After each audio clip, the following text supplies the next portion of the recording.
what do you think Islam says about the ideas of gender? About how a person defines himself as a man or a woman?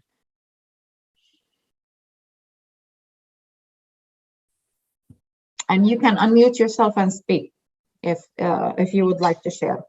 Assalamu alaikum, Dr. Nuha.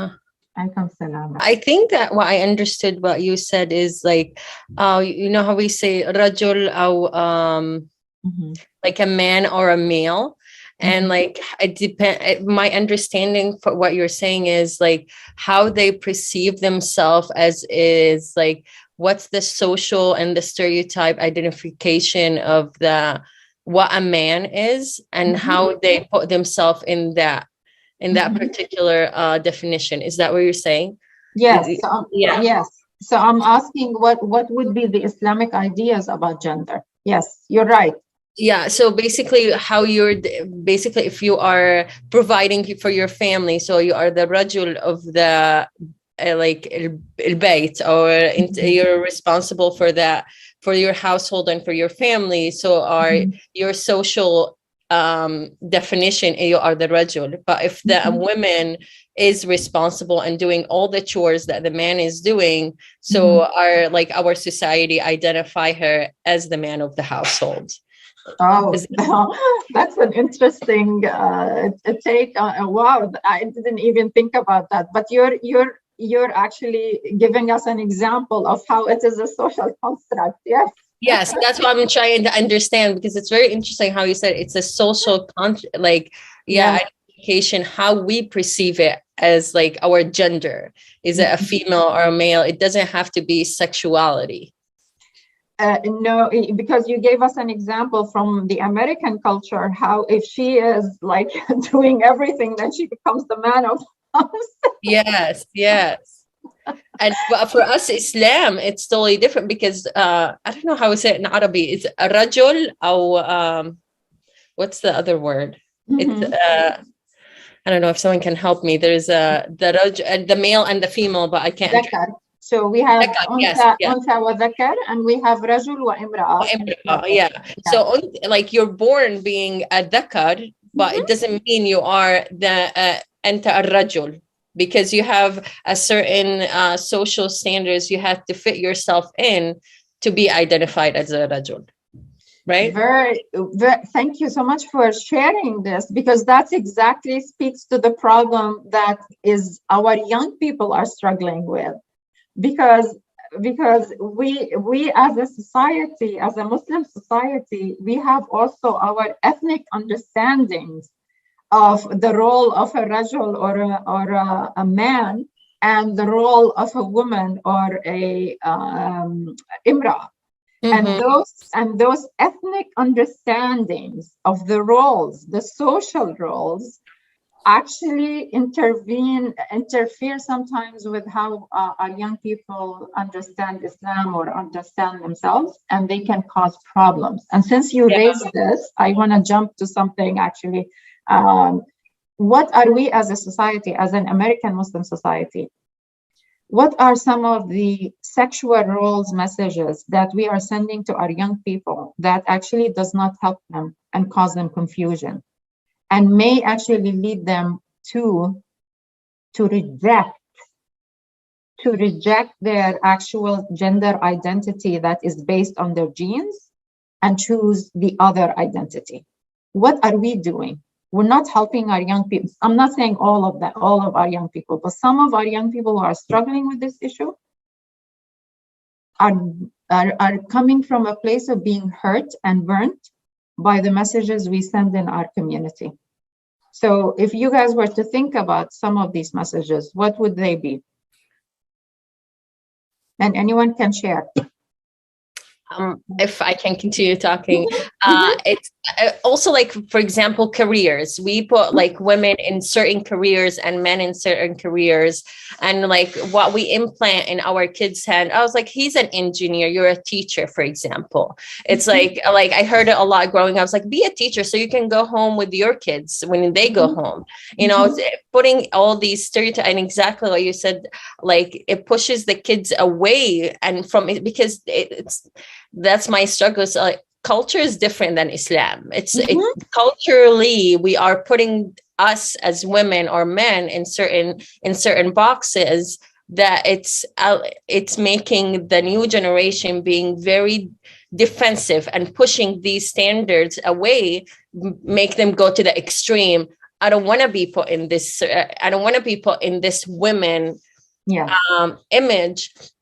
And I always tell my sisters, like, women, like the women movement and being womenized, especially in the Middle East, it's taken to the extreme that it's making the girl doing not feminine things or being, I just want to be rebellious. It doesn't matter. Like, make them put the idea, I just want to be rebellious about being a woman, but it doesn't really mean like you being rebellious about being a female. They just take it to the extreme, and it really doesn't benefit them in the long run.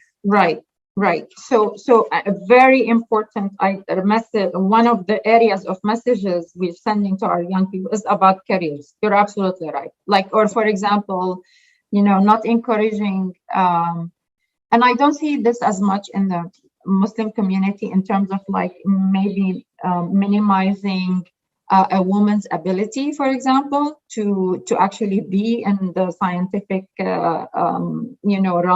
Because I believe in our faith, we emphasize knowledge, and we emphasize knowledge for everybody. So I'm not seeing it as a big problem like in other communities where women within our community, actually, you will find a lot of highly educated women in the Muslim community just because of the emphasis on the idea of knowledge and career. But career is one area where we send different messages to men and women in our community. What other messages also do we send that are not helping? And I'm talking here about the ethnic and cultural messages. I'm not talking about the Islamic messages. And I'm going to emphasize here, if you go back to the Quran uses the two descriptions of talks about dhakar wa untha, okay, which is male and female. And when you read the ayahs that talk about dhakar wa untha, there is the ayat that talks about females, that they are the ones who are the carriers of children. So like, it's really very, very clear about that the untha and the dhakar is more of a biological. It's more about the genetic makeup. And then when you read the other ayahs that talk about men and women, it talks more about the roles, and it talks more about the social interactions. So I just want to be very clear that from an Islamic point of view, a purely Islamic point of view, Islam is not as stereotypical of the roles of men and women, except in very limited areas. But the culture, the ethnic culture of the Muslim communities is the one that is imposing much more broader stereotypical sexual roles on men and women. And this is where we have the problem. This is where our young people are struggling. When you have women growing up in households where they are not being respected because they are women, when you have women who are growing up in households where her brother is always favored over her because he's a male, when you have parents who, and I know most of are listening to us right now you're not like that, but I'm just sharing with you some of the ideas that are in our community and are causing harm. And they need to shift so we can help our young people be proud and having izzah of their gender identity that is based on their genetic makeup and not struggle with it. And again, I'm emphasizing here, Islam did not restrict the social roles of men and women as we in a culture, ethnic culture, have restricted those. And I want to emphasize this very much. Okay, because and the evidence to that is actually in the seerah and in the stories of the prophets, the story of the Prophet ﷺ and his companions. And I'll just mention one small example. Like sometimes some Muslim communities, like they look down on, for example, a woman participating in war and fighting. But have they ever heard of the story of Nusayba bint Ka'b, who actually in the Battle of Uhud was standing in front of the Prophet ﷺ, defending the Prophet ﷺ, and she was injured during that battle. And the Prophet ﷺ didn't tell her, "Oh my God, you're a woman. How can you stand in front of me protecting me? No, you need to go away." There was women. If they knew what they were capable for, they did it. They were not restricted just because they were women, but there was respect and there was collaboration between the men and women of Medina at the time of the Prophet ﷺ. And this is sometimes what our young people do not understand. They don't get that because they only get about Islam like a severe separation of men and women, and some messages where women are looked down upon or dismissed. So it's very unfortunate. And I'm talking to you about an actual case that came to me through my office, and I saw this this situation where a young woman who grew up in a household where her father did not appreciate her mom, and she felt a very, put down and oppressed. And she's very capable. She grew up and